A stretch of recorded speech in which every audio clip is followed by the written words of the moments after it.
So let's go into the karma thing. I think it's time we hit there. I know a lot of you guys believe in karma. I know you do. Okay. I'm not saying I believe in it. I'm not saying I don't believe in it. That's not what I'm doing here. Okay. What I am telling you though, all right, is your suffering usually gets blamed. Here's one right here on karma.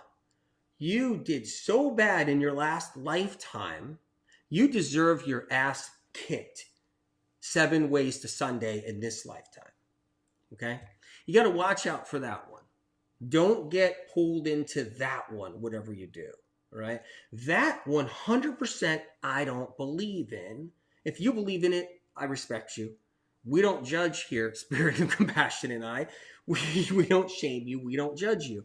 If you believe your suffering is because you screwed up really bad a lifetime ago or 2 lifetime agos, right? And that's why you suffer and you have severe acne, debilitating eczema, psoriasis, RA, chronic fatigue syndrome, lupus, multiple sclerosis, ALS, neurological Lyme, Wilson's, Parkinson's, or whatever else they can give a name to, right?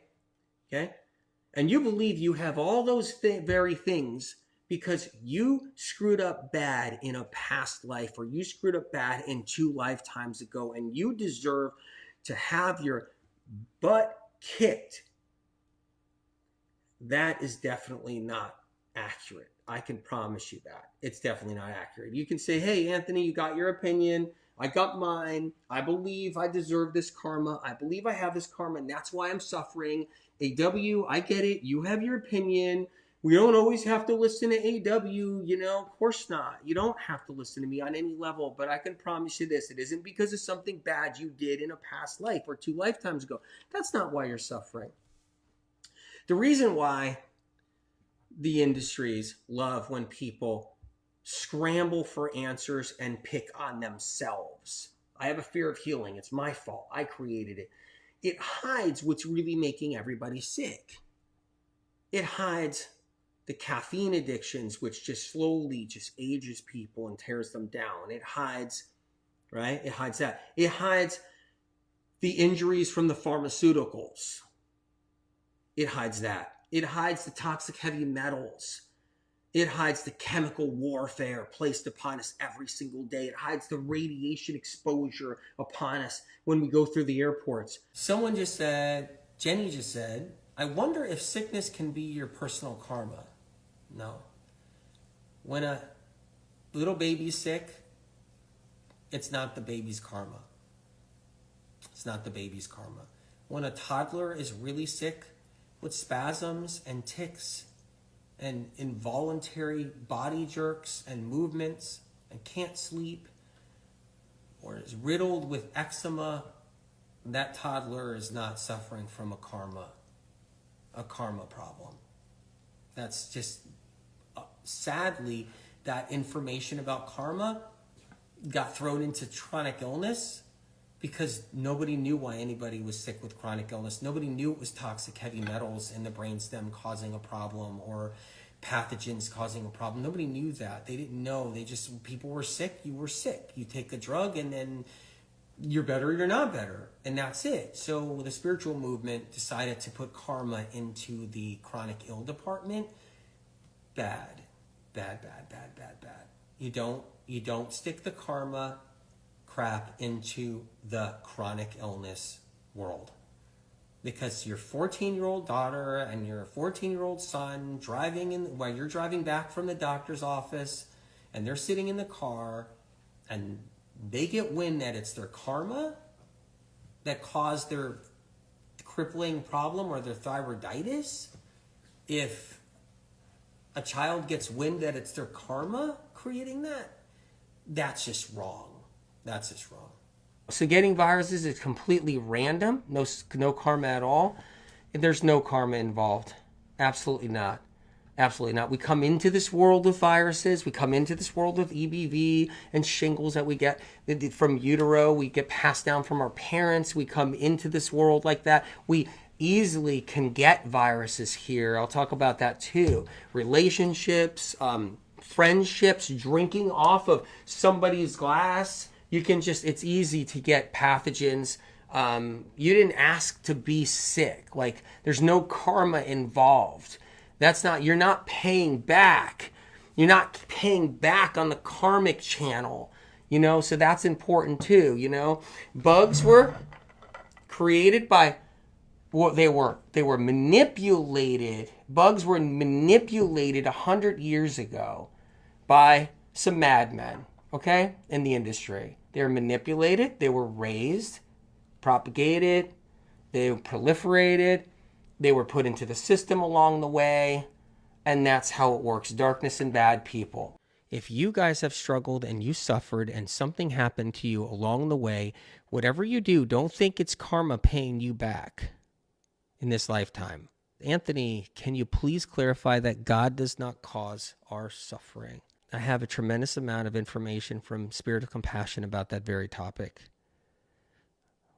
And I can tell you this, that what I've learned my whole life since age 4 and listening and talking to Spirit of Compassion, what I've learned from SOC is that God does not cause our suffering on purpose. Darkness here on the planet wants us to suffer. God is doing everything in God's power to stop that. I'll do a whole show on that, and I'll actually give you the details to that, because the details matter in that statement I just said. The details matter in all of it. When we leave here, our soul isn't blinded like it is when we're in our physical body and we're up against everything now. When we leave here, we know a lot more. We know when we weren't a good person to someone.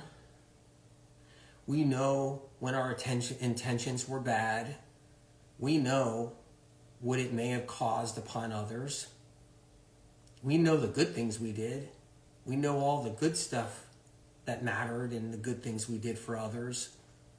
We know when our intentions were good. It's all in this soul of ours, which is here.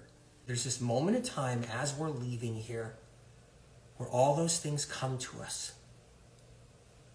Right in between leaving, right on that phase where we're just about to leave, whenever that is in our lives. Right when we're about to leave, you see it. You see every worm you saved. You see everything you've done with good intention. It gets shown to you by the angels before you leave. Right before we leave here, I can tell you this, and I can talk about this for hours and hours and days, because I know a lot more information, right, from SOC. But right when we leave here, every good intention, good thing you've done on the smallest level gets visual in your soul, and you see it. Doesn't matter if your eyes are closed, doesn't matter if your eyes are open, doesn't matter if you're not even all there, but you see it all, and you see every good deed you did, every little thing you did, and it matters when you leave here. And that's just part of it. There's more to it than this, and I can tell you guys another time about when we do leave here and why it matters. And I want to talk about all that. Everything we do down here matters for when we leave. That's the meaning of life, right there. Any good thing you do, even on the smallest level, and you're doing it from your heart, on the smallest level or big level, whatever it is, anything you're doing, okay? Just remember, it all counts when we leave here. So is that similar to karma? It's not similar to karma. It's about the soul itself. So that's a really good question. So it's not about karma in the end, because I'm not saying you get punished if you don't do good deeds or anything like that. So it's not a karma thing. What happens is it's about your soul. That's what it is. Everything we do here, the meaning of life, is healing and perfecting the soul for when we leave, because our soul lives on. Okay? We're just in this temple for the moment, and that moment's quick. Billions of years go by. That moment's quick. Do you guys believe there's a hell? I'm not trying to go there or anything like that, but do you believe there's a hell? Or, if you don't believe there's a hell, do you believe there's some type of reckoning? Do you believe there's some type of like soul realization right before we leave this planet? Do you believe that we gotta like fess up to our shit and what we've done and the stupid crap and the darkness we kind of went along with? Do you think we have to kind of like talk that stuff out before we leave planet Earth? Do you think so? Maybe you don't believe in a hell, but do you think there's some kind of reckoning we have to find peace with? Some type of situation when we're leaving this planet, our soul has to say, you dumbass, the shit you did and led people down the wrong way by cheating this and cheating that and poaching this and stealing this, and you didn't give one rat's ass about the chronically ill, and you took that guy's information, and right when you're about to die, years down the road, you have to come to terms with that, and then the angels come and say, you dumbass, you think you're going to the highest heaven because you're so pure and mighty when you cheated millions of the chronically ill out there from getting the answers they need? It doesn't work like that. Evil intentions keeps a mark on your soul. You do something terrible for a reason. It stays in the soul, whether you know it or not, and it lives there. And we have to contend with it someday. You do evil crap. That stays in your soul for eternity. Any compassionate act you do gets recorded in your heart forever. The record stays there for eternity, even after we pass on. So when we pass on and we cross over and we enter into heaven, our heart record comes with us. Even if our physical heart stayed behind, the record is documented forever for a soul's eternity. And the more kindness acts, the more compassionate acts you do for others, it comes back to you. It really does. It's very healing. And if you haven't experienced it yet, it will come. It really will.